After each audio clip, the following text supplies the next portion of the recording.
Kaler Kantho multimedia presence বিশ্বাসে মিলায় বন্ধু এই অনুষ্ঠানে দেবাশিস বিশ্বাস আপনাদের সবাইকে জানাচ্ছে বরাবরের মতোই স্বাগতম এবং সুস্বাগতম।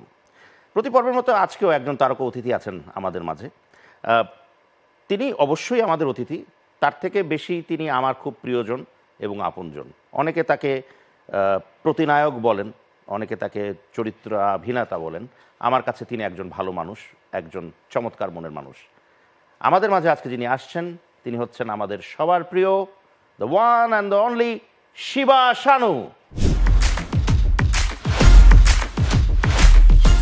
শানু ভাই কেমন আছেন? আলহামদুলিল্লাহ ভালো। আচ্ছা, আমি যেটা বলতে চাই সেটা হচ্ছে যে আমাদের অনুষ্ঠানে 3টা ভাগ আছে।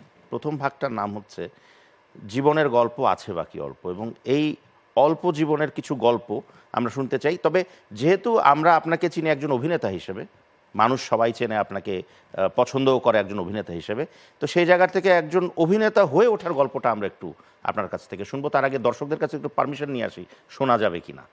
শিওর।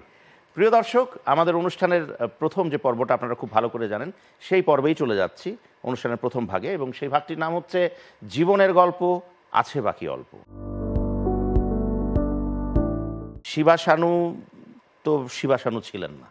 না, শিবা শানু হলেন কি করে? আগে কি ছিলেন, কি করে শিবা শানু হলেন?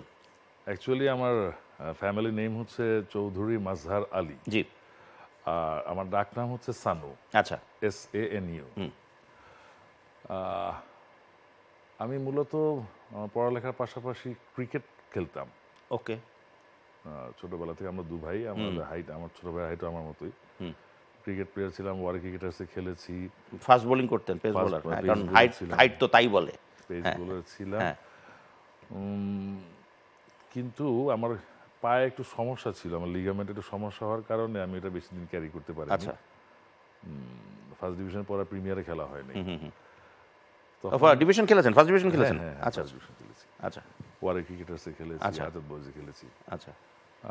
তো তারপর 92 সালের দিকে, তখন আমাদের পুরান ঢাকা যেহেতু আমি বসবাস করি, ওয়ারিতে আমার বাসা, তো ওইখানে একটা চালু ছিল, মানে এলাকা ভিত্তিক ক্লাবে ওই নিজেরা চাঁদা উঠিয়ে নাটক রিহার্সেল করে সেই নাটকটা আবার ওই যে আমাদের আশেপাশের মঞ্চগুলো যেগুলো ছিল, ওই যে লালকুঠি বা এরকম পিজি অডিটোরিয়াম ছিল, ওখানে হতো। তো ওরকম একটা নাটকের রিহার্সেল হচ্ছিল ওয়ারি স্কুলে। আচ্ছা। তো আমার কিছু ফ্রেন্ডরা বললো যে চল যাই একটু দেখি রিহার্সেলটা কি হয়, দেখি। তো আমরাও গেলাম, যে আমিও ওদের সাথে গেলাম, যে দেখলাম রিহার্সেল, ভালো লাগলো আমার কাছে। তো আমি, ডিরেক্টর ছিল শরীফ মোহাম্মদ সারোয়ার নামে একজন লোক। আচ্ছা। তো উনি ডিরেকশন দিচ্ছিলেন। তো এটা কবেকার গল্প? 92-র দিকে। আচ্ছা। তো তখন আমি বললাম যে ভাই আমি কি অভিনয় তো ভালোই লাগলো আমার দেখতে, আমি কি করতে পারবো? তো বলছে আপনি পারবেন মানে কি, আপনি কখনো করছেন, কোথাও কি করছেন? না, আমি ক্রিকেট খেলেছি। হ্যাঁ, ক্রিকেট খেলেছি ফার্স্ট টাইম। তো ওই দিন সম্ভবত কোনো একটা আর্টিস্ট ছিল না ওই রিহার্সেলে। তো উনি আমাকে একটা খাতা দিয়ে বললো, এটা পড়েন তো। পড়ছি। হ্যাঁ, বলেন তো। তো আমি বললাম, ঠিক আছে স্যার, কিছু বললেন না। পরে আমি বললাম তাহলে ভাই যাই। আচ্ছা, কালকে আপনার কোনো কাজ আছে? আমি বলছি কখন? সেই যে সময়টা। আমি বলছি না, কালকে আরেকবার আসবেন আপনি। ওই আসা শুরু হয়ে গেল ওই দিন থেকেই। আচ্ছা, মানে রিহার্সাল জয়েন করে ফেললেন? হ্যাঁ, শো করে ফেললাম। তো ওই আর্টিস্টের কি হলো, যে আর্টিস্ট আপনি রিপ্লেস? কেন জানি ওকে আর কল করা হয় নাই, আমি জানি না, ওনার সাথে পরিচয় হয় না, উনি কে ছিল আমি জানিও না।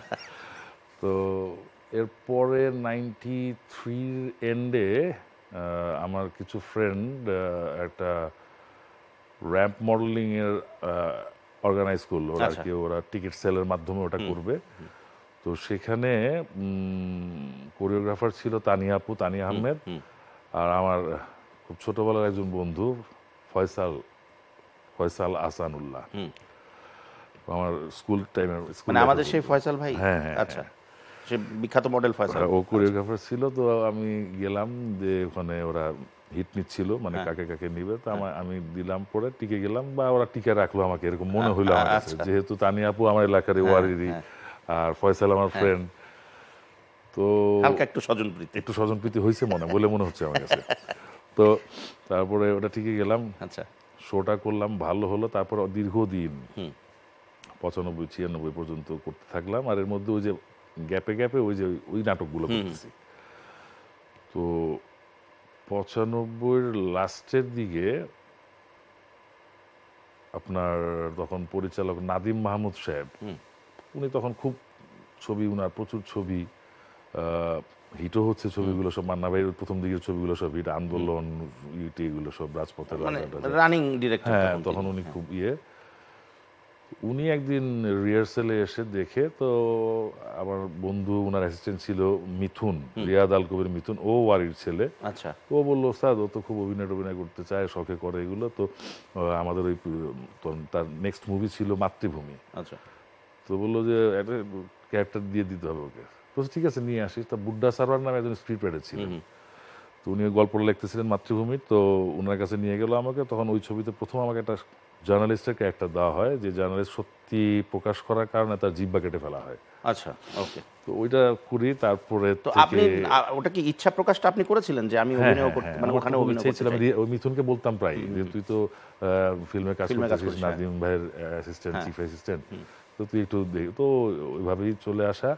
আর শিবা হয়ে ওঠার ব্যাপারটা হচ্ছে যে আমাদের action choreographer Jugantor Chakma Chinese, তো উনি বলতেছে তোর সানু নামটা না ভিলেনদের জন্য ঠিক যায় না, তো তুই এটার সাথে কিছু একটা যোগ করা যায় কিনা একটু চিন্তা করতো। তো ওই দিন রাত্রেবেলা তেপান্তরে শুটিং করতেছিলাম আমরা, তো ওই দিন রাত্রেবেলা উনি তখন একটা হংকং একটা আর্টিস্ট ছিলেন সনি শিবা, মার্শাল আর্টের খুব ভালো, ওই সনি শিবাতে উনি বললে তাহলে তো এটা শিবা সানু, ওইটা তারপর থেকে এই শিবা সানু হয়ে ওঠে। আচ্ছা। তো এই যে যাত্রা শুরু হলো, কিন্তু প্রথমে তো আপনি যেটা বললেন যে একজন সৎ জার্নালিস্টের কাজ করেছেন, এবং ওখান থেকে ভিলেন হওয়ার বা প্রতিনায়ক হওয়ার ওই রূপান্তরের জায়গাটা প্রথম কোন ছবিতে হলো? ওইটা প্রথম ছবিটার নাম হচ্ছে টোকাই রংবাজ, নাদিম ভাইয়েরই। আচ্ছা, নাদিম। ওটা ইয়াং ভিলেনে, মানে রাজীব ভাইয়ের ছোট ভাইয়ের একটা ক্যারেক্টার ছিল, ওটা করলাম। আচ্ছা। তো ওইটা যখন প্রথম ভিলেন হিসেবে কাজ করলেন বা কাজ শুরু করলেন, তখন কোনো চ্যালেঞ্জ অনুভব করেছিলেন কি যে ওই সময়, যে এটাতে আমি উতরাতে পারবো কিনা, বা কম্পিটিশন তো কম ছিল না? ওই আমার একটা সাপোর্ট ছিল কি, আমি একটু বলি, ওই সাপোর্টটা হচ্ছে যে আমি যেহেতু ওই যে ওই শৌখিন নাট্য দলে কাজ করেছি, তো একটু অ্যাক্টিংটা কিছুটা মানে রপ্ত করা শুরু করেছি তখন মাত্র। আর আরেকটা ছিল হলো আমি আমাদের শ্রদ্ধেয় রুবেল ভাই, আমাদের হিরো, ওনার মার্শাল আর্টের স্কুলে আমি প্র্যাকটিস করতাম আগে থেকে মার্শাল আর্ট। আচ্ছা। এবং আমাদের আয়োজন আপনি মার্শাল আর্টও শিখেছেন? হ্যাঁ, আমাদের আয়োজন শ্রদ্ধেয় নৃত্য পরিচালক আজিজ রেজা সাহেব, ওনার একটা নাচের স্কুল ছিল তখন সায়দাবাদে, ওইখানে আমি নাচ প্র্যাকটিস করতাম। আপনি প্রস্তুতি নিয়ে এসেছেন? হ্যাঁ, এবং মজার কথা হচ্ছে যে ওই সময় আমার সাথে ওইখানে নাচ প্র্যাকটিস করতেন আরেকজন, আচ্ছা, সাকিব খান। এই জন্য আগে এসেছি। সাকিব খানের আগেই ফিল্মে আসা আমার, সাকিব একটু পরে আসে। আচ্ছা। কিন্তু ওই সময় সাকিব ওখানে নাচ প্র্যাকটিস করতো, আমি, সাকিব, আমাদের মেহেদী, নায়ক মেহেদী। এটা ইন্টারেস্টিং, কারণ এই গল্পটা আমরা অনেকেই জানি না, যে একসাথে যে নাচ প্র্যাকটিস করা, বা আপনি যে আজিজ সাহেবের ওখানে, নৃত্য পরিচালক আজিজ সাহেবের ওখানে, তো যার ফলে ওই যে পারফরমেন্সের চ্যালেঞ্জটার চাপটা একটু কম ছিল, অ্যাক্টিং এর চাপটা ছিল, কারণ আমি তত ভালো অ্যাক্টর না তখনও, এখনো না। তো বাকি সাপোর্টগুলো তো আমি রপ্ত করেছি, অ্যাকশন, ডান্স।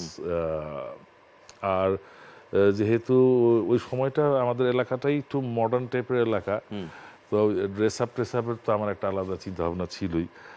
আর যেটা সবচেয়ে বড় চ্যালেঞ্জ ছিল কি, যে তখন প্রচুর সুপারস্টার ভিলেন আমাদের দেশে, যদি আপনি দেখেন তখন ধরেন আপনি এটিএম স্যার তো তখন অ্যাক্টিং করতেন না, আর খলিল আঙ্কেলও তখন ভিলেন অ্যাক্টিং করতেন না। যদি আহমদ শরীফ সাহেব থেকে ধরতেন, তো এটা ঘটনাটা এখানে একটা মজার ঘটনাও আছে, শুনি। একদিন আকবর ভাই তখন আরো সুপারহিট ডাইরেক্টর, তখন আকবর ভাই অনেক বড় বড় ছবি বানাচ্ছেন, তো মনতাজুর রহমান আকবর, আমাদের একজন শিল্পী যে কমল আমাকে নিয়ে গেলেন আকবর ভাইয়ের কাছে। তখন কমল খুব রেগুলার আর্টিস্ট না, তো বললো যে ভাই, তো এই ছেলেটা তো নতুন আসছে, কাজ টাজ করতেছে, তো ভিলেনের ক্যারেক্টার করে, তো আপনি একটু খেয়াল রাখেন ওর দিকে। তো তখন আকবর ভাই আমাকে প্রশ্ন করছিলেন যে তুমি আমার ছবিতে কাজ করতে চাও, তুমি কি জানো তুমি বাংলাদেশের কত নাম্বার ভিলেন? ঠিক বুঝি নেই। বলছে না, তুমি সিরিয়ালে কত নাম্বারে পড়ো? আমি ওই কথার কোনো উত্তর দিতে পারিনি। পরে আমি গুনে দেখলাম যে সবারটা যদি আমি গুনে দেখলাম, আমি 26 না 27 নাম্বারে পড়ি। আচ্ছা। কিন্তু আমি মনক্ষুণ্ণ হইনি বা না, আমি ট্রাই করেছি। এবং সবচেয়ে মজার ব্যাপার হচ্ছে আকবর ভাই ঠিক পরের ছবিটা জেমসের ছিল, আচ্ছা, এবং ওটাতে আমি কাজ করেছি। তাই না? তো এই যে না বলে না, ওই যে পুরনো ঢাকার যেটা গল্প একটা বলে যে 52 বাজার 53 গলি, হ্যাঁ তো ঠিক তেমনি ভাবে ভিলেনের অনেকগুলো গলি ছিল, হ্যাঁ অনেকগুলো গলিপথ ছিল। ওই গলিপথ ক্রস করে রাজপথে যে আপনি চলে আসলেন, মানে এটা তো একটা বিরাট চ্যালেঞ্জের বিষয় ছিল, কারণ এতগুলো ভিলেনের মাঝখান থেকে নতুন করে উঠে আসা এটা কঠিন কঠিন বিষয়। এখানে আমার তো একাগ্রতা ছিলই, এবং কাজের প্রতি আমার ভালোবাসা ছিল। সবচেয়ে বড় কথা, এই ভালোবাসাটা ধরতে পেরেছিলেন কিছু গুণী মানুষ, তারা আমাকে হেল্প করেছে। সবচেয়ে প্রথমেই আমি বলবো মান্না ভাইয়ের কথা। উনি আমাকে প্রচণ্ড হেল্প করেছেন একটু আগিয়ে নেবার জন্য। মোহাম্মদ হান্নান সাহেব, এফআই মানিক সাহেব, শাহিন সুমন, রুবেল ভাই তো সবসময় অভিভাবকের মতোই ছিল। সাকিব খানও কিন্তু প্রথম দিকে মানে মানিক ভাইয়ের সাথে, বা ওই মানিক ভাইয়ের সাথে ইন্ট্রোডিউস মান্না ভাইয়ের মাধ্যমে, হান্নান ভাইদের যে বেলটা, ওখানে সাকিব খান আমাকে ইন্ট্রোডিউস করে। আচ্ছা, তো মানে সবার সাথে যখন কাজটা হয়ে যায়, আমার পার্সোনাল ব্যবহার বা অ্যাক্টিংয়ের দক্ষতা বা ফাইট বা ডান্সের, ওরাও তখন একটু আমাকে মানে ভালোভাবে গ্রহণ করা শুরু করে। আর হাইটের ব্যাপারটা হচ্ছে যে মান্না ভাইয়ের সাথে হাইটটা প্রায় কাছাকাছি হতো দেখে ওই জায়গাটা একটু সুবিধা ছিল আমার। সাকিব খানও ভালো হাইটের, আর তখন আমিন ভাইয়ের সাথেও অনেক কাজ করেছে, আমিন ভাইও বেশ অনেক ভালো হাইটের। তো যার ফলে ওই একবার হয় কি, ফিল্মের ব্যাপারটাই এরকম, মানে একবার রানিং হয়ে গেলে 5 জন নিলে আরো 5 জন নেওয়ার চিন্তা করে, তো ওইভাবেই হয়ে গেছে। ওইভাবে এভাবে একজন শিবা শানুকে আমরা পেয়ে গেছি। যাই হোক, আর এভাবেই আমাদের প্রথম ভাগটা কিন্তু শেষ, আমরা দ্বিতীয় ভাগে যাব এখন। প্রিয় দর্শক, এভাবেই জেনে নিলাম যে কিভাবে একজন মিস্টার মাজার কি করে শিবা শানু হয়ে উঠলেন। চলে যাচ্ছে আমাদের পরবর্তী সেগমেন্ট যেটা সেখানে, এবং সেই সেগমেন্টের নাম হচ্ছে যদি কিছু মনে না করেন। এবারে যে সেগমেন্টটা, সেই সেগমেন্টে আমি কিছু জিনিস জানতে চাইবো, যেটা হয়তো বা একটু এদিক ওদিক প্রশ্ন হতে পারে, বাট ওই যে আগে বললাম মাইন্ড করা যাবে না, কারণ আমরা ডোন্ট মাইন্ড ফ্যামিলির।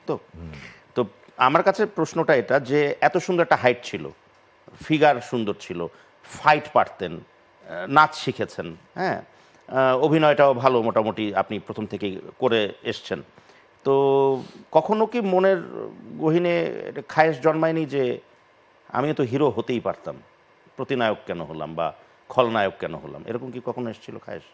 খায়েশ মানে কি, আমি তো ডিটারমাইন্ডই ছিলাম যে আমি নায়ক হব। এটাই তো জানতে চাচ্ছি। ওইটা আমি আগের সেগমেন্টে বলে নেই, এটা এই সেগমেন্টে রেখে দিয়েছিলাম ব্যাপারটা। ওটা একটা কঠিন ব্যাপারটা হচ্ছে এরকম, নায়কই তো হবো এরকমই তো আশা ছিল, যে কারণে প্রথম ছবিতে কিন্তু পজিটিভ ক্যারেক্টার ছিল আমার, জার্নালিস্টের বাট পজিটিভ ক্যারেক্টার। আর তখন আমাদের প্রয়াত সাংবাদিক আওলাদ ভাই, বিনোদন সাংবাদিক, উনি আমার একটা ফটো সেশন করেছিলেন। উনি আমার ফ্রেন্ডের বড় ভাই, সে সূত্রে ওনার সাথে সম্পর্ক ছিল আমার। আচ্ছা, ফটো সেশন করে সেই ছবিগুলো আমাকে উনি দিয়েছিলেন। তখন আমাদের এলাকায় একজন খুব সিনিয়র ডিরেক্টর থাকতেন, গুণী ডিরেক্টর অশোক ঘোষ। উনি আমার ফাদারের ফ্রেন্ড, আমার আব্বার বন্ধু। আচ্ছা আচ্ছা, তো ওনার সাথে খুব আড্ডা হতো সন্ধ্যার পরে।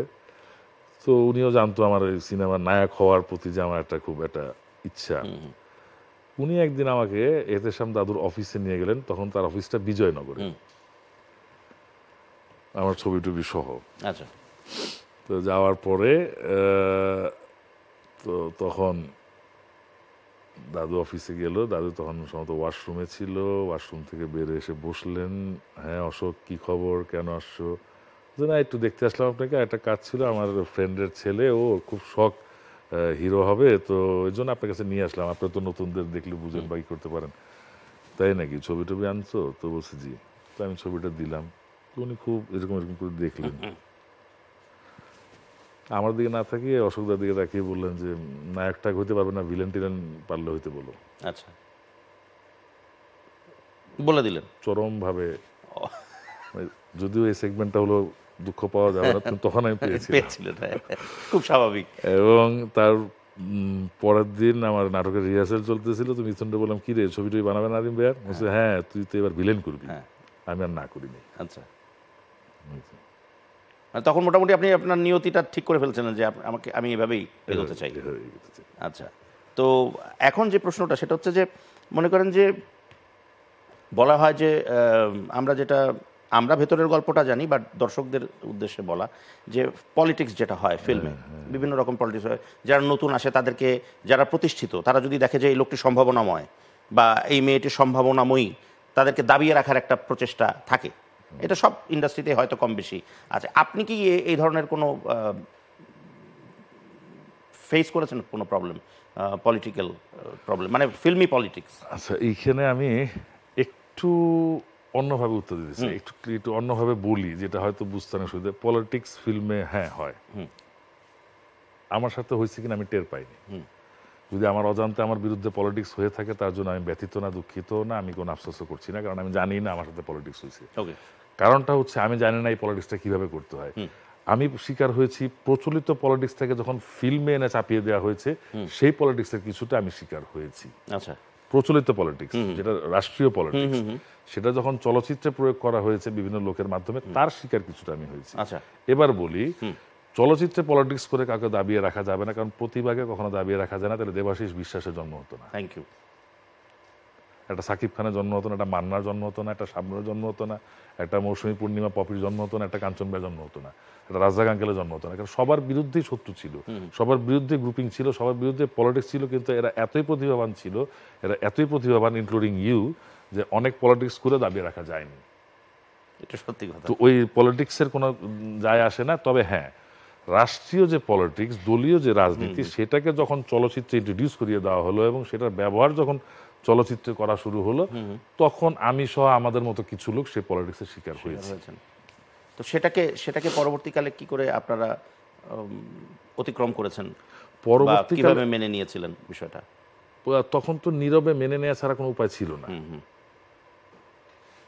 ওয়েট করেছি যদি হয়তো কোনোদিন এই পলিটিক্সের অবসান হবে, এবং আল্লাহর রহমতে এবং আমার দীর্ঘ আন্দোলন সংগ্রামের পর জুলাই আগস্টে যে সংগ্রামের পরিণতি হলো, সেই সমস্ত শহীদদের প্রতি কৃতজ্ঞতা জানিয়ে বলছি যে এটার অবসান হয়েছে, এবং ভবিষ্যতে যাতে এটার পুনরাবৃত্তি চলচ্চিত্র কখনো না হয়, সেই দিকে আমরা সবাই সজাগ থাকবো।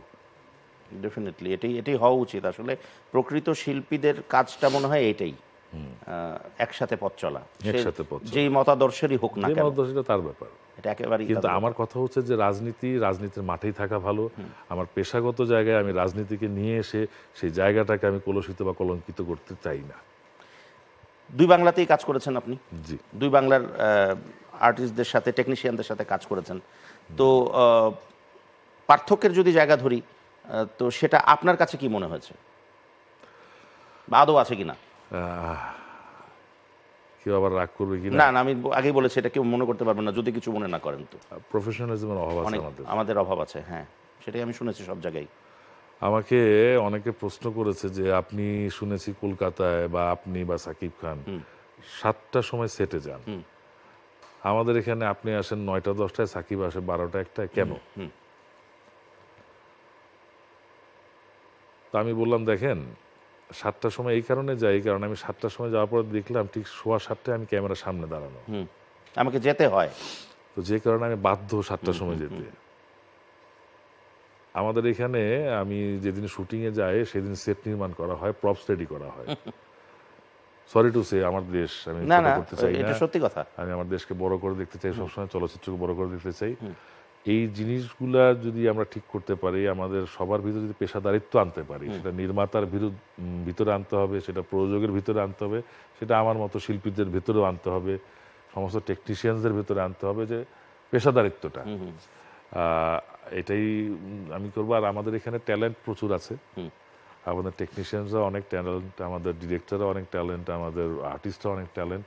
ওই পেশাদারিত্বটাই আমি বেশি ফারাক হয়ে যাই, আমরা ওই জায়গাটা কভার করতে পারলে মনে হয় কিছু। আবার এখন হয়েছে কি, চলচ্চিত্রর বাজারটা ওপার বাংলায়ও খুব একটা আরামদায়ক, সুখকর না। এপার বাংলায় শুধু একা না, ওপার বাংলা সুখদায়ক না। আর সাউথ ইন্ডিয়ানটা একটু আলাদা, কারণ ওটা যেমন এবাদতের মতো, মানে ধর্মীয় একটা ব্যাপারের মতো উদযাপন করে আর কি, চলচ্চিত্র দেখাটাকে একটা উৎসবের মতো উদযাপন করে আর কি, এরকম। সিন্ডিকেশন যেমন আজকাল খুব কথা চলছে যে মিউজিক ইন্ডাস্ট্রিতে, যে গুটি কয়েক এই শিল্পীরাই সিনেমার জন্য গান গাইছেন বা গাইবেন, আরও অনেক প্রতিভাময়ী শিল্পী আছে তারা গাইছেন না। ঠিক তেমনিভাবে সিনেমাতে এখন হোক, আপনাদের সময় হোক, বা আপনার জানা মতে আগে, বা পরবর্তীকালে হতে পারে কিনা, সিন্ডিকেশনটা কি আছে, সিন্ডিকেট বলে কি বিষয় আছে যে এই গ্রুপ অফ আর্টিস্টই কাজ করবে, এই গ্রুপ অফ আর্টিস্ট কাজ করবে না, এরকম কোনো ব্যাপার কি আপনি ফেস করেছেন কখনো, অ্যাপার্ট ফ্রম রাজনীতি? এরকম কি হয়েছে কখনো যে সিন্ডিকেট আছে, এই গ্রুপটাই কাজ করবে শুধু, না এখানে হয় কি আমি একটু সেট অফ বলি। Artist, set of technician? আমি একটা কথা বলি, এটা হয়তো যদি আমার চলচ্চিত্রে যদি 5 জন বা 7 জন চাহিদা সম্পন্ন নায়ক থাকতো, দর্শক চাহিদা সম্পন্ন, মানে বাজার কাটতি নায়ক, তাইলে হয়তো তারা সিন্ডিকেট তৈরি করতে পারতো। আমি সাকিবের সাথে, আমি দেবাশীর সাথে, আমি মান্না ভাইয়ের সাথে, আমি কাঞ্চন ভাইয়ের সাথে, কিন্তু স্টার তো একজনই। এখন এখানে কি সিন্ডিকেট, যা সিন্ডিকেট সব ওকে ঘিরেই। এখন ও হয়তো কাউকে প্রেফার করতে পারে, সেটা আলাদা বিষয়, সেটা আলাদা বিষয়, সেটা তার ব্যক্তিগত পছন্দ থাকতে পারে, কিন্তু ওই জিনিসটা আমাদের দেশে মানে হওয়ার সিস্টেমটাই তো নাই। মানে 5 জন থাকলে তাহলে একটা 5টা সিন্ডিকেট হতো, যেহেতু একজনই, এখানে আর কি সিন্ডিকেট হবে? তাও ঠিক। আর যেটা সঙ্গীতাঙ্গনের কথাটা বললেন, আমি আস্তে আস্তে ফেসবুকে একটা সাংবাদিক তেপান্তর একটা স্ট্যাটাস দেখলাম ন্যান্সিকে নিয়ে। সম্ভবত কোথাও ওর গান গাওয়ার কথা ছিল, গানটা হয়নি, ওকে নাকি রাজনৈতিক কি ব্যাখ্যা দিয়ে নাকি গান। শুনেছি এইগুলা যদি এখনো হইতে থাকে, তাহলে এখন আমরা যে সাধারণ বা যারা রাজনীতি করেছেন কিন্তু রাজনীতি দ্বারা মানে বেনিফিটেড না বা রাজনীতিকে অপপ্রয়োগ করেননি, তাদের বিরুদ্ধে যদি কিছু, তাহলে তাদেরকে আমরা সেভ করবো কিভাবে বলেন? ট্রু। তবে একটা জিনিস বলে রাখি, আমি একটা বিষয়ে ওনার কাছ থেকে বাঁচতে পারিনি বা সেভ হতে পারিনি। উনি আমার খুব কাছের মানুষ, কিন্তু নির্দয়ভাবে আমাকে একটা সিনেমাতে উনি খুন করেছিলেন। হ্যাঁ, ওই সিনেমাটার নামও রাজনীতি, এবং রাজনীতিতে আমরা বৃষ্টিতে ভিজে, শীতকালীন সময় বৃষ্টিতে ভিজে আমাকে উনি কেন জানি না, উনি আমাকে খুব বাজেভাবে গুলি করে হত্যা করেছিলেন। এক প্রকার খুনি, কিন্তু উনি আরেকজন ছিলেন আমাদের প্রয়াত, খুব খুব খুব খুব খুবই ভালোবাসার, হ্যাঁ, পিতৃ সমতুল্য, একদম একদম, সাদেক বাচ্চু সাহেব। তো ওই স্মৃতির কথা মাঝে মাঝে আমাদের মনে পড়ে, আমার বিশেষ করে খুব মনে পড়ে যে এই ভালো মানুষটি কি করে আমাকে এভাবে মারতে পারলেন। যাই হোক, থ্যাংক ইউ সো মাচ। আমাদের দ্বিতীয় সেগমেন্টটাও এখানে শেষ, আমরা চলে যাচ্ছি আমাদের শেষ সেগমেন্ট যেটা সেখানে। প্রিয় দর্শক, চলে যাচ্ছে আমাদের পরবর্তী এবং শেষ সেগমেন্টে, যেই সেগমেন্টটির নাম হচ্ছে যাহা বলিব সত্য বলিব।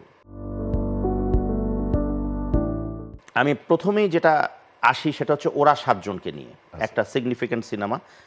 কেন বলছি, আমার কাছে আপনার অভিনীত অনেক সিনেমার মাঝখান থেকে আলাদা করে আমি এই সিনেমাটাকে পেয়েছিলাম, এবং এখানে আপনি সম্ভবত মেজর জেনারেল বা কমান্ডারের রোল, হ্যাঁ, এবং সেখানে যে একজন কমান্ডারের ভাষা হওয়া উচিত, যেই স্ট্যান্ডটা থাকা উচিত, যে ভয়েসটা রেইজ করে কথা বলা উচিত, সব কিছুই আপনি খুব সুনিপুণভাবে করেছিলেন। এটার জন্য কি আলাদা কোনো প্রিপারেশন ছিল আপনার? ছবির প্রযোজক পরিচালক খিজির হায়াত খান, তার সাথে আমার সম্পর্ক হয় সাইফ চন্দন একটা ছবিতে একসাথে অভিনয় করতে গিয়ে। আচ্ছা। এবং তখন তার সম্বন্ধে আমার জানা হলো, তিনি আমার সম্বন্ধে জানলেন। একসময় কিছুদিন আড্ডাও হলো, আমি, খিজির হায়াত খান, আমাদের ওই যে ফোকাস স্টুডিওতে মাঝে মাঝে আমরা আড্ডা দিই, ওখানে অনেকেই, আপনিও গিয়েছেন হয়তো। তো ওই আলাপকারিতে একসময় সে বললো, ভাই আমি একটা ছবি টবি করবো, এই সেই। তো তারপর আর কোনো কথা নাই অনেকদিন।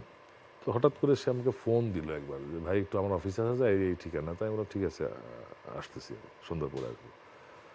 তো যাওয়ার পরে উনি আমাকে স্ক্রিপ্টটা একটা দিলেন, দিয়ে যে ভাই এই যে আপনার ক্যারেক্টারের নাম এটা একটু পড়েন আপনি। তা পড়লাম, পড়ার পরে উনি আবার একটা স্ক্রিপ্ট নিলেন, নিয়ে বলেন যে চলেন তাহলে একটু রিহার্সেল করি। তো রিহার্সেল করার পরে উনি হেসে দিয়ে বললেন ঠিক আছে। আমার মাথা থেকে অনেক বড় একটা চাপ নেমে গেল। আমি বললাম কেন, কি হয়েছে? বলছে ভাই সত্যি কথা বলতে ক্যারেক্টারটা আনিসুর রহমান মিলনের করার কথা ছিল, উনি আমেরিকায় আসতে পারতেছেন না, তো এখন আমি কি করব হঠাৎ করে, তো আপনি যেহেতু করলেন ভালো। তো আমি বললাম তো এর জন্য কি স্ক্রিপ্টটা পড়তে হলো আমাকে? বলছে ভাই দেখেন, বাংলাদেশে মনে হয় অনেক মানে প্রথমবার কেউ আমাকে স্ক্রিপ্ট পড়িয়ে তারপরে বললো যে ইয়ে করার জন্য। তো সে কনফিউজ ছিল আমার ইংলিশ প্রোনাউন্সিয়েশন বা ইংলিশ উচ্চারণ বা ইংলিশ জানাটা আমার কতটুকু, ওইটার ব্যাপারে উনি কনফিউজ ছিল।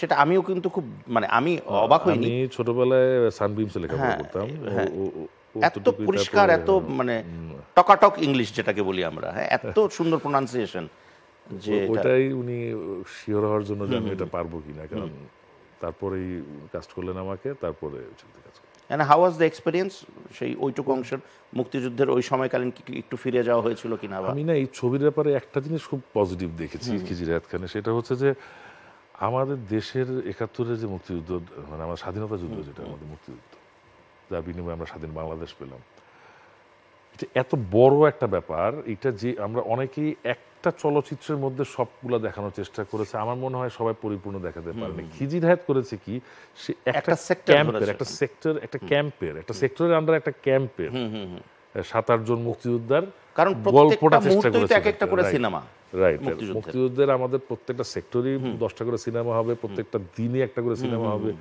তো সে ওই চেষ্টাটাই করেছে, তো যে জিনিসটা ভালো লেগেছে। আর ওর সাথে কাজ করতে যে খুব সুন্দর এবং ঠান্ডা, খুব ইজিলি কাজ করে গেছে। আমি পার্সোনালি বলি, ওই যে বলে না যে যাহা বলিব সত্য বলিব, আমি নিজেও এত এক্সপেক্ট করিনি আপনার কাছ থেকে। আমি নিজেই বলছি যে সত্য কথাটাই বলছি। আই ওয়াজ অ্যামেজড যে মানে আমি তখন খুব এমন ভালো লেগেছিল যে না, ওনাকে আমি একেবারেই অন্যভাবে পেলাম, যেভাবে আমি নিজেই এক্সপেক্ট করি নাই। সত্যি কথা সবচেয়ে মজার ওই দিনের আপনার যে আমাকে যে কমেন্টটা করেছিলেন আপনি, সেটা আমার মনে আছে যে মানে ওখানে তো ফিল্মের অ্যাক্টর, মানে চলো এফডিসির অ্যাক্টর আমি ছিলাম। হ্যাঁ, একমাত্র আপনি বললেন যে এফডিসির মান সম্মানটা বাঁচানো গেছে। আসলেই তাই, শুধু বাঁচানো না, উজ্জ্বল হয়েছিল। আচ্ছা, এই যে কিছুক্ষণ আগের গল্পে আমি কিছু নাম পেলাম আপনার অভিনয় জীবনে যাদের অবদান বা সাহচর্য আছে, সেখানে মান্না আঙ্কেলের নাম আছে, সেখানে শাকিব খানের নাম তো অবশ্যই আছে, রুবেল আঙ্কেলের নাম আছে। তো আমি এদের সম্পর্কে একটু একটু করে আপনার কাছ থেকে জানতে চাই যে একজন মান্নাকে একজন শিবা শানু কিভাবে দেখতেন, বা কি দেখেন তার মধ্যে, বা তিনি কে আমার আপনার জন্য? আমি যাদেরকে চলচ্চিত্রে যে সমস্ত ব্যক্তিদেরকে খুব কাছ থেকে দেখেছি, তার মধ্যে চলচ্চিত্র বোদ্ধা, টোটাল ইন্ডাস্ট্রি মান্না ভাই। এটা প্যাকেজ, মানে ইন্ডাস্ট্রি সম্বন্ধে সব ধারণা তার ছিল। সিনেমা মার্কেটিং, সিনেমা মেকিং, কোন আর্টিস্টের কি ভ্যালু দর্শকের কাছে, টোটাল আপডেট, মানে দুপুরেরটা না, শুধু বিকালে কি আপডেট সেটা সন্ধ্যার সময় দেখা থাকতো। Manna he is a cinema man, 24 ঘন্টা চলচ্চিত্র নিয়ে ভাবতো, সিনেমা ম্যান। রাইট। রুবেল ভাই খুব ভালো একজন অভিভাবক, খুব ভালো মনের একজন মানুষ, ভালো মন্দর তিনি বিচার করেন এবং তিনি শাসনও করেন। Sakib Khan very good friend, very good artist, এবং আমি বলবো মান্না ভাইয়ের সুরে the last superstar of Bangladesh film industry. Very true. এটা কি মান্না আঙ্কেল বলে গেছিলেন? তিনি ওটা সেই সময় বলে গেছেন যে লাস্ট সুপারস্টার, যখন মান্না ভাই সুপারস্টার, কি বলেছিলেন? সে বলেছিলেন the last superstar Bangladesh film industry, because উনি যে উদাহরণটা দিয়েছিলেন যে দেখো ওর যেমন ফিগার, তেমন উচ্চতা, যেমন বডি, তেমন সুন্দর, ও খুব ভালো নাচে, খুব ভালো ফাইট করে, খুব ভালো অ্যাক্টিং করে, খুব ভালো ড্রেস আপ সেন্স। একটা এই সুপারস্টার যে এত বড় একটা প্যাকেজকে মানে টপকে যেতে হইলে তখন ওই জায়গাটা তো আরো বেশি কিছু দরকার হয়। আর আমি এটা বলবো না যে ওইরকম নিয়ে কেউ আসে নাই, ওরকম সৌন্দর্য, ওরকম ফিগার বা ওরকম ট্যালেন্ট নিয়ে কেউ আসে, সেটা আমি বলবো না, এসেছে, কিন্তু ওর একটা আলাদা ব্যাপার ছিল, যেটা আমি একটু আগেও এখানে এসে ওই অফিসে বসে বসে আলাপ করছিলাম। ওর আশেপাশের যে মানে গল্পের আশেপাশের যে ব্যাপারগুলো, সেগুলো যে কিভাবে গুছাতে হবে সেটা কিন্তু সাকিব জানে, এবং সে সেভাবে গুছায় তারপর কাজ করে, যেটা হয়তো পরবর্তী যারা আসছে তারা নিজের ক্যারেক্টারটা ভেবেছে, কিন্তু বাকিরা কে কি কোনটা করতেছে, বাকি সিনগুলা কেমন হচ্ছে, ওইরকম হচ্ছে কিনা, ইনভলভমেন্টটা ওরকম ছিল না। কিন্তু যেটা শাকিব ভাইয়ের মধ্যে আছে, মানে সে পুরো সিনেমা নিয়েই আসলে ভাবে, নিজের ক্যারেক্টারের বাইরে গিয়ে, হুইচ ইজ ভেরি ট্রু। আচ্ছা, এবার একটু অন্য প্রসঙ্গে যাই। একটা প্রসঙ্গ হচ্ছে যে আমি আরেক জায়গায় অ্যামেজড হয়েছিলাম, আমার আরেক অনুষ্ঠানে আপনি এসেছিলেন মাননীয় অতিথি হয়ে, এবং আপনি খুব সুন্দর করে একটা, জানি না মানে আমি এখন আমার মানে কানে ভাসে, আপনি খুব সুন্দর করে কবিতা আবৃত্তি করেছিলেন। তো এটা কি আপনার শখ ছিল, নাকি এটা আপনি চর্চা করতেন? এত সুন্দর কবিতাই বা আবৃত্তি করেন কি করে? না, আমার হয়েছে কি, আমি বলি, আমি কবিতা শুনতে খুব ভালোবাসি। আচ্ছা। কবিতা আবৃত্তি কখনো শিখি নাই, এটা মানে শখ করি। শখ তো আসলে শখ করলে সব শখ তো আর পূরণ হয় না, মানে কবিতা আবৃত্তি করা অনেক কঠিন ব্যাপার। আমি ঠিক আবৃত্তি করি না, আমি পড়তে পারি, এরকম দুই একটা কবিতা দুই এক লাইন মাঝে মাঝে পড়ি। দুই এক লাইন না, সেদিন অনেক সুন্দর করে অনেক লাইনই পড়েছিলেন। আচ্ছা, আর শেষ প্রশ্নের দিকে যাচ্ছি আস্তে আস্তে, সেটা হচ্ছে যে নায়ক হই, প্রতিনায়ক হই, ক্যারেক্টার আর্টিস্ট হই, পুরুষ মানুষের নারীর প্রতি এক ধরনের ভালোবাসা থাকাই উচিত। তো স্বাভাবিক। এটা খুব উচিত আর কি, হ্যাঁ, স্বাভাবিক। তো সেই ক্ষেত্রে নাম মেনশন করা লাগবে না, কাজ করতে গিয়ে কোনো নায়িকার প্রতি ভালোবাসা কখনো জন্মেছিল আপনার বাংলাদেশের? নায়িকার প্রতি ভালোবাসা, এবং সেই নায়িকাকে বিয়ে করে সে এখন আমার গৃহিণী। Very good. মঞ্চনাটকে আমরা একসাথে কাজ করতাম, যে আমার ওয়াইফ, বাহ। ও মঞ্চনাটকে নায়িকার অভিনয় করতো, আমি আচ্ছা। তার সাথে তখন থেকে তো সম্পর্ক, ওই তাকে বিয়ে করেছি। মঞ্চ নাটকে কাজ করার আকর্ষণের আরেকটা জায়গা কি এটাই ছিল তখন? আর না, কাজ তো আসলে শুরু করে আমি তো বললাম হ্যাঁ, হ্যাঁ, ওইভাবে, তারপরে পরিচয়, তারপরে সম্পর্ক। আচ্ছা আচ্ছা, শি ইজ মাই ওয়াইফ নাও। বাহ, ভেরি গুড। অ্যান্ড মানে আপনার মধ্যে সেই হ্যাপিনেসটা আমি চোখে মুখে দেখতে পাই, এবং আগামী দিনগুলো এরকম সুন্দর কাটুক এই প্রত্যাশা রইল। আমি একদম একটা শেষ প্রশ্ন করতে চাই, এবং সেই প্রশ্নটা হচ্ছে যে বিইং আ ফিল্ম গাই, বাংলাদেশের চলচ্চিত্রের পরবর্তী বা এখন থেকে পরবর্তী 10 বছরের যে একটা ভবিষ্যৎ, কি আপনার কি মনে হয়, কি দেখতে পান বাংলাদেশের ফিল্ম ইন্ডাস্ট্রিতে? কিছু কি হবে আগামীতে? আমরা কি আরও এগোবো, না আমরা যে জায়গায় আছি ওখানেই থাকবো, নাকি আরও পিছিয়ে যাব? কারণ বিশ্ব কিন্তু এগিয়ে যাচ্ছে। হ্যাঁ, একটা কথা বলি, আমার ইন্ডাস্ট্রি, ধরেন আমার এই মগের ইন্ডাস্ট্রি, আমার এটা হয়তো মগটা সুন্দর হয় না, ডিজাইনটা ভালো করতে পারলাম না, কিন্তু ভবিষ্যতে যেটা চলতে থাকে, যদি আমার প্রোডাকশন বাড়তে থাকে, তাহলে আমি ডিজাইনের ব্যাপারে চিন্তা করতে, ভালো ডিজাইন হবে। মাঝখানে হলো কি, আমার ইন্ডাস্ট্রিকে বন্ধ করে দেওয়ার জন্য বিদেশি ডিজাইনাররা মগ নিয়ে আসে, মানে মগ নিয়ে আসে। তো এই যে প্রক্রিয়াটা শুরু হয়েছিল আমার ইন্ডাস্ট্রিকে বন্ধ করার জন্য, বন্ধ প্রায় হয়ে গেছে, এটা এখন বন্ধ হয়েছে বিদেশ থেকে আমদানি করাটা। এখন আমার ইন্ডাস্ট্রিকে বাঁচাইতে হইলে এখন আমার কিছু লিকুইড লাগবে। লিকুইডটা কি? অর্থ লাগবে। কিন্তু একটু ইন্টারাপ্ট করবো, জি। সরি ইন্টারাপ্ট করছি। বিদেশ থেকে আমদানিটা বন্ধ হয়েছে, কিন্তু স্বদেশি মাল মাঝে মাঝে যে বিদেশে রপ্তানি হয়ে যাচ্ছে, এবং ওখান থেকে আবার রপ্তানিকৃত মাল আমদানি হয়ে এখানে আসছে, আমি সেখানেই আসতেছি, সেই জায়গাটা একটু জানতে আমি চাই। সেখানে আসতেছি। তো এইটা আমি প্রথমে বলে নিয়েছি, কিন্তু আমার দেশে তৈরি, আমার ইন্ডাস্ট্রিতে তৈরি। তো যেই জিনিসটা আপনি বিদেশে নিয়ে বানাচ্ছেন, আবার দেশে নিয়ে এসে বিক্রি করতেছেন, আগে টাকা ওদেরকে দিচ্ছেন, টাকা আমার থেকে তুলতেছেন, এটারও কিন্তু আমি প্রতিবাদ করেছি সবসময়। আচ্ছা, আমি এটার সবসময় প্রতিবাদ করি এই কারণ আপনি টাকাটা খরচ করবেন অন্য দেশে, যে টাকাটা তুলবেন আমার দেশ থেকে, ওইখানে যদি আমার দেশের টেকনিশিয়ানস টাকাটা পেত, তাহলে আমার একটা খুশি থাকতো, আমার দেশের আর্টিস্ট টাকা পেলে আমি খুশি হতাম। কিন্তু এইটার আমি প্রতিবাদ করেছি, এবং সবিনয়ে এখনো বলবো, আমি এর আগেও অনুরোধ করেছি, সাকিব খান সাহেব, আপনি দয়া করে বাংলাদেশের শিল্পী টেকনিশিয়ান নিয়ে বাংলাদেশের সামর্থ্য অনুযায়ী বাংলাদেশে চলচ্চিত্র করেন।